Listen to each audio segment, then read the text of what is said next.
Hey guys, Spencer here, and this is going to be a review of our new Camp Chef Explorer. And guys, this is just a classic grill. We've had a few of these, and every single time we're just so extremely happy with kind of the simplicity and how well they're built. So we'll go over this real quick and explain, kind of answer a few questions as far as what you can use this for, and just kind of show you how it all works.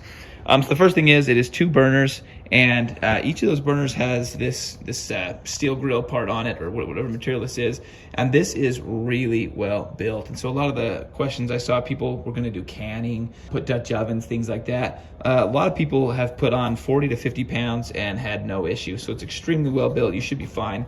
You have to put on giant canning, those big huge pots you use for canning, or Dutch ovens.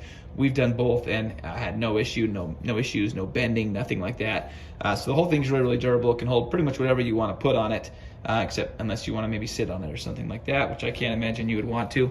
As far as setup, really easy to set up. All you do is take this piece out, and then it's got 4 legs that you can just unscrew like that. Take off each of those 4 legs right there, and you've got your Camp Chef taken down.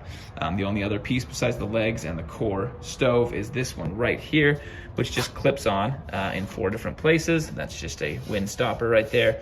Again, that's really well built as well. Everything here feels premium, has a good firm feel to it, and definitely will last for a long time. You can see inside the burners, no rust, never had any rust happen in any of these as well, so very happy with that. It's got burners on the inside and the outside. So let's light it up and kind of show you what it's got. So nice and easy to light. They've got a hole right here, so you just stick a lighter in there, and you can turn on the gas and light up each of the burners individually. You can see lots and lots of flame, and I'm burning my hand. My hand's way up here, and I'm feeling that heat pretty good way up there. It can definitely boil water. It usually takes us, for just a normal sized pot, maybe 5 to 7 minutes to get a pot of water boiling for whatever you're doing there. They also have accessories where you can put on, a pancake grill or something like that goes on half, or you can put it on full if you'd like as well. But overall, just a good high quality grill that we'll keep buying because they're good, they're simple to use, and easy to pack up and set up again.